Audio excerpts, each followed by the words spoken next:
বত্রিশ বোধহয় নাকি? আমি ঠিক বলছি না ভুল বলছি?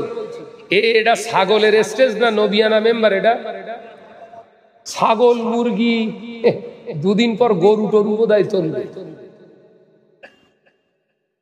আমি কি ঠিক বলছি না ভুল বলছি? ছাগল স্টেজে তুলেছো, তার মানে এটা কি? আল্লাহকে খুশি করার জন্য। আল্লাহ দেখতে পায় না, নাউজুবিল্লাহ, আল্লাহ দেখতে পায় না। ছাগল স্টেজে উঠেছে কেন? অকশন করার ইচ্ছা আছে, নিচে রাখ। উদ্দেশ্য কি? স্টেজে তুললি কেন? আসলে তোর এলেমটা না ওই ছাগলের মতো হয়ে গেছে। কথা বুঝতে পারছেন না? তোর যা এলেম ওই ছাগলের সমতুল্য এলেম তোর। স্টেজে কেন?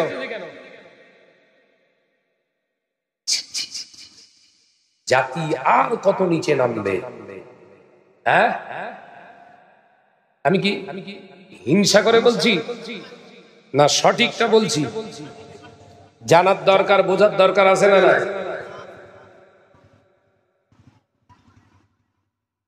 বিশ্বনবী অকশন করেছিলেন একটা বাটি, হাদিস পাকে আছে একটা বাটি অকশন করেছিলেন। সেই অকশন, বাটি অকশন করতে করতে ছাগল অকশন হচ্ছে। যে আজকের মুসলিম সমাজ এইভাবে যদি আলেমদের দ্বারা ধ্বংস হয়, এ সমাজকে ঠেকাবে কারা? আল উলামা ওয়ারাসাতুল আম্বিয়া, নবীর ওয়ারিস তো আলেমেরা। আলেমরা যদি স্টেজের অসম্মান করে, তাহলে সাধারণ মানুষ কি করবে? কথা বলছেন না কেন? নবীর ওয়ারিস তো আলেমেরা, তাহলে আলেমরা যদি স্টেজে এইরকম জন্তু জানোয়ার নিয়ে তোলা শুরু করে অকশনের বিরোধিতা করছি না, তোর ভালো লেগেছে তুই কর, কিন্তু ছাগল স্টেজে কেন? হেরা স্টেজে তো হুজুর থাকার কথা, ছাগল এসে বসে রয়ে গেল। কথা বলে না তো? আর আমরা সব ছাগলের পান্ডা, তকবীর বাতি যে না দেখবে আল্লাহু আকবার। ফেরেশতারা বলছে গোষ্ঠী উদ্ধার করে দেবো, কবরে একবার আয়, আয় একবার, মারি চোটে না দম ফেলতে দেবো না, তুই কবরে আয় একবার। আল্লাহর ওলি যারা হয়, আল্লাহর মাহবুব যারা হয়, তাদের পাক না পাকের জ্ঞান থাকে। এই কথা বলছেন না কেন? পাক না পাকের জ্ঞান থাকবে না? থাকবে না? ওই ছাগলটা কি ওই অবস্থায় স্টেজে তুলেছে, হুজুরিরা আলেমেরা বসে রয়েছে, হাফেজেরা বসে রয়েছে, ছাগল আর হাফেজ সব এক জায়গায় বসে, আর শত জনতার মাঝখানে এটাকে উত্তোলন করা হয়েছে। নবিয়ানা মেম্বারে যদি মেয়েদের ওটা যদি শরিয়ত সম্মত না হয়, ছাগলের ওটা জায়েজ। কথা বুঝতে পারছেন না নাকি? ওই বলিছি কানামুলি সাহেব যারা হয়, তাদের ওই এক চোখো ফতোয়া, তাদের ফতোয়া কত চোখে হয়? এক চোখে। দুজনের ফতোয়া দেয় না। আমি শাহনাজ ওয়াজ করব, মেয়েরা যখন গজল গাইবে তখন ওয়াজ করব হারাম, ওরে জাহান্নামে যেতেই হবে। আবার ওই মেয়ে ছেলে যেই বুখারী শরীফ বা কোরআন তেলাওয়াত করবে, পুরো জান্নাতি রমণী।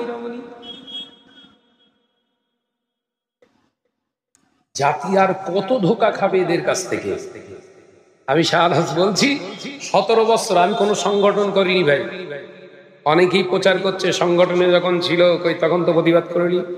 থাকতো যে সংগঠন দাদা হুজুর পীর কেবলার চরিত্র নিয়ে কথা বলে, যে সংগঠন দাদা হুজুরের আওলাদদের নিয়ে কথা বলে, ওই সংগঠনে শাহনাজ থুতু ফেলেছে আজ থেকে বহু বছর আগে। তখন দরবারে ফুরফুরা শরীফে এক জায়গায় মিট করার জন্য বসেছিল, তখন তো আমি ছোট। পীর আল্লামা শাহ সুফি সাইফুদ্দিন হুজুর রহমাতুল্লাহ আলাইহি সেদিনে একটা জবান থেকে কথা বলেছিলেন, আমি আর বলবো না। সেই দিন থেকে অন্তর থেকে ঘৃণা করেছিলাম, মৃত্যুর আগ পর্যন্ত কোনোদিন সাপোর্ট করব না। আল্লাহর ওলি তিনি কত বড় ছিলেন আপনারা নিশ্চিত শুনেছেন। মাস দেড়েক কি দুয়েক হবে, কবর ধস নেমে গেছে 5 বছর পরে, খুশবু জাহির হয়েছে। একবার জোরে বলুন। কিছু মৌলী সাহেব আবার এই কোরআন দে হাদিস দে বোঝানোর চেষ্টা করছে ওটা কোনো ফ্যাক্টর, ওটা কোনো ব্যাপার, ওতে ইমানের বাড়া কমার কি আছে? তার মানে জানতে হবে হাইব্রিড মাল। এ মৌলী সাহেব কি মাল? হ্যাঁ জোরে বলেন। ও কোরআন পড়েছে বক্তা হওয়ার জন্য, আল্লাহর ওলিদের সঙ্গে কোনো সম্পর্ক নেই, আল্লাহর ওলিদের সঙ্গে সম্পর্ক নেই। আর আল্লাহ ওয়ালাদের সঙ্গে যার সম্পর্ক থাকে না, ও আসল না নকল? এই জোরে বলেন। বসিরহাট আল্লামা হুজুর এলেম সঞ্চয় করেছিলেন। বসিরহাট হুজুর কেন ওই দরবারে ফুরফুরা শরীফে আসতে গিয়েছিলেন? একা একা তো ওখানে পীর হওয়ার দরকার ছিল। যে সাধারণ মানুষগুলোকে বোঝানোর জন্য কথাগুলো তুলছি না, খুব চড়ং লেগে গেছে। বাবাজি শুনে রেখে দিন, জেনে রেখে দিন, মুজাদ্দিদ জামান নতুন খলিফা আল্লামা হুজুর রাহমাতুল্লাহ আলাইহি হুজুর আমার দরবারে ফুরফুরা শরীফে এসেছিলেন।